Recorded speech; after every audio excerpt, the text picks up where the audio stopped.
there everybody, welcome back to another one of my budgeting videos. This is going to be my weekly digital cash envelope update.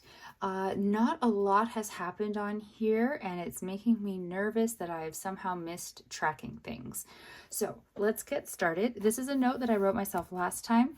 I only had last week $20 in my transportation category, but I purposely, not purposely, but knowingly overspent and spent $38.61 on gas because it was at a really low price.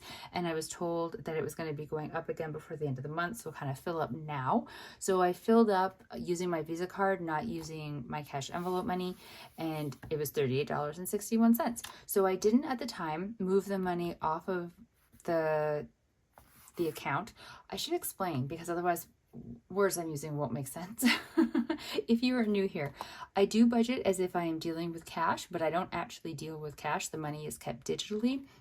When I do my budget with my paycheck, I move money over onto a prepaid credit card, and that is my digital cash envelopes. So when I'm talking about like spending money or anything like that and pulling from an envelope, it's actually just tapping a prepaid credit card. And I tend to use various different ways of describing that as I talk. So my apologies if it gets confusing. So on the prepaid credit card, I had $20 allotted to the transportation column.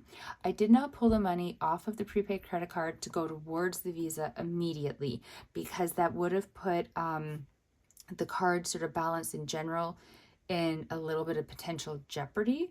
So I left it there knowing that when payday came and I was redistributing and making payments and doing all the things, I'd be moving the money off at that point. So today, because I'm doing my budget today, I'll move the $20 out of the transportation category and put it onto the Visa card. And then this paycheck, when I did the budget for the transportation category, I gave myself $20. So then that will go a little bit here, but it's also gonna, because let me see, $38 and what was it?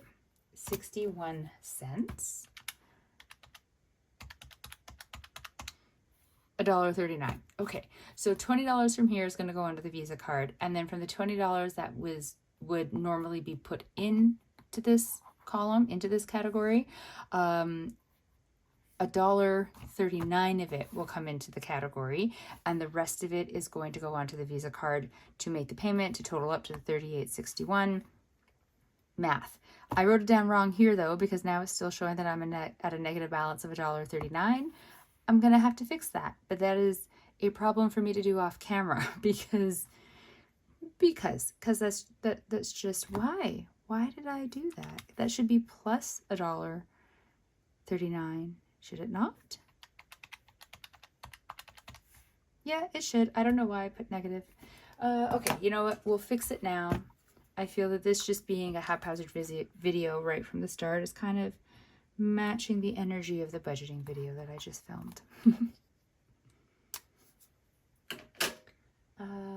What pen was that?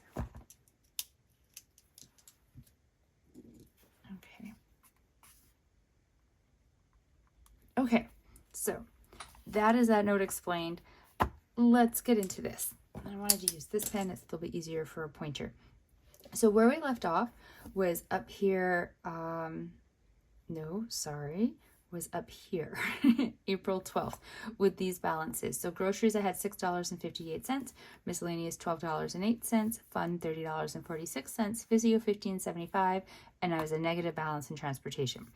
April 14th, I went to the QE Theater. Jane Goodall was here giving it's not really a performance, giving a talk, I suppose. I don't know what the right word is to describe what she did. Beyond amazing. If you ever have a chance to go and listen to her speak, I highly recommend it. I went with a friend.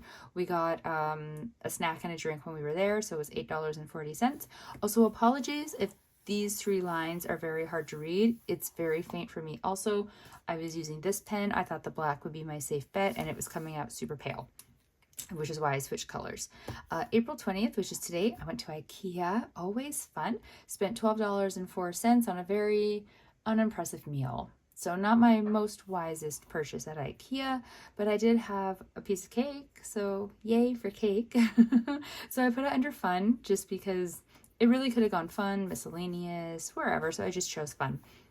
So this was leaving me with a balance of the same in groceries of $6.58, miscellaneous $12.08. My fun was down to $10.02, and then the others stayed the same, $15.75, $18.61.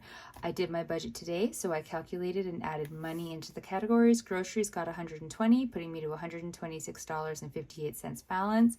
Miscellaneous got $20, giving me a balance of $32.08. Fun got $60, giving me a balance of $70.02. Physio got $15.75, giving me a balance of $31.50. And transportation, $20, and as we discussed, a balance of $1.39. So that is how all of the digital cash envelopes are sorting out. I've actually already gone grocery shopping, and I have not yet moved the money over onto the prepaid credit card. So instead of moving money over to the groceries, I'm actually just going to put the payment directly onto the Visa, which is what I used when I was grocery shopping. I only did that because I grocery shopped today and I hadn't done the budget yet. So it's just sort of easier sometimes when I'm doing a purchase that I know would get paid out of one of these categories, but I just haven't done the budget yet.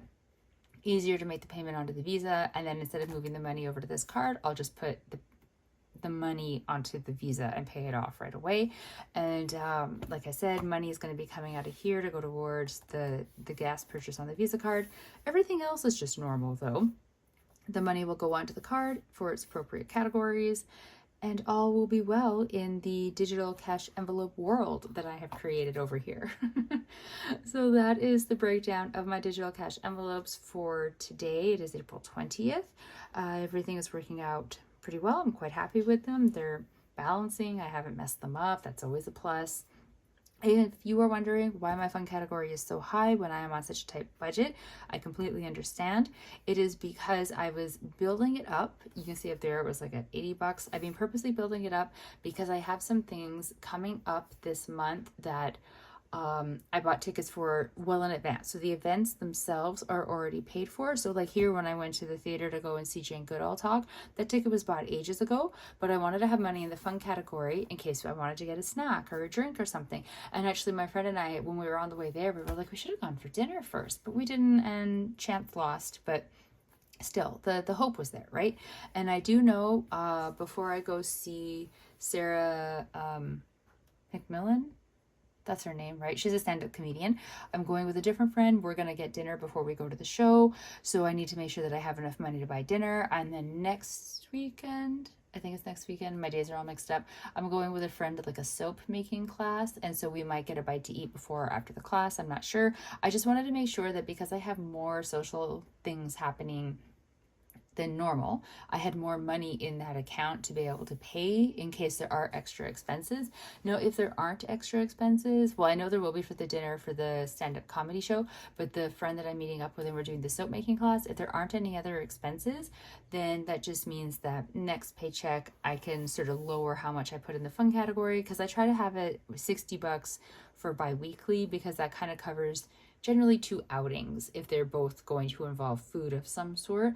And my one friend, we see each other most often, and we're actually trying to cut down on how often we're going out for food, and instead we're going like for walks and things like that. So we're upping our activity and decreasing our spending, which is lovely.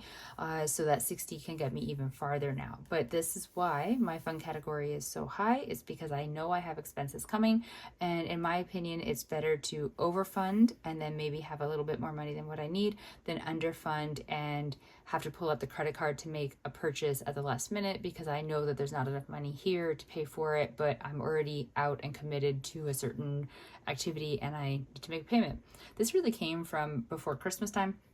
I had a ceramic Christmas tree painting activity that I went to with a friend, and we paid for it in advance, and we were super excited because it was such a good deal. And then we got there and we found out that the cost that we had paid for the event didn't include the cost of like our ceramic item. So you still had to pay to buy a ceramic item. And I think there was like another hidden expense in there. I can't remember. And the ceramic items, there was nothing cheaper than $30. So all of a sudden, my nice, affordable Christmas activity with my friend that was already paid for in advance and wasn't going to cost me anything was costing me $30 plus tax. So I'm just trying to not have things like that happen again and have money ready just in case. And I just hope that I'm being over prepared for absolutely no reason. Yeah, so that is the explanation, probably more than you care to know, for my fun category. If you do digital cash envelopes, I would love to hear about how you track them, you know, like how you keep track of your spending, because all of mine move over to one prepaid MasterCard. So they're not moving over into individual accounts, but the money is moving over as a lump sum. And then I have to use this book to keep track of the expenses. The expenses and the charges and whatnot coming out of these categories, so that I know if one category is getting close to zero or goes into a negative, can the other ones help cover it? Like, you know, like I need a way to keep track, because if I don't, I might just look at the total amount on the card, think I have a ton of money, nothing is wrong, overspend in a category, and then end up with like not enough money for gas or not enough money for my physio appointment, things like that. So I need to keep track of it this way. And then it also does mean that I have to hopefully remember when I'm out in the world roughly what the balances are. That's where I get a little bit tripped up at times, is when I go out to make a purchase. Like I had that over here. Yeah, where I misremembered and I thought I had $58 and something change in my transportation category.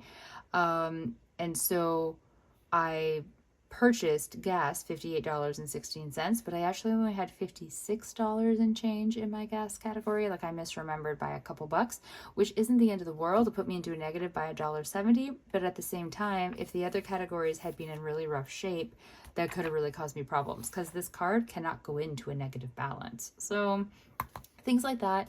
It's my fault when I misremember. I need to come up with a better system of taking these numbers out with me into the real world. I haven't figured out that system yet, but maybe you have a suggestion. Any ideas would be most welcome. So thank you so very much for following with me with my budgeting journey and my digital cash envelope update. I really appreciate it. I hope if you are doing budgeting in any way, whether you're paying down debt or already living a cash-free lifestyle, using cash envelopes or not, whatever it is, I hope that it's going really well for you. I will talk to all of you in the next video. Stay safe, everybody. Bye.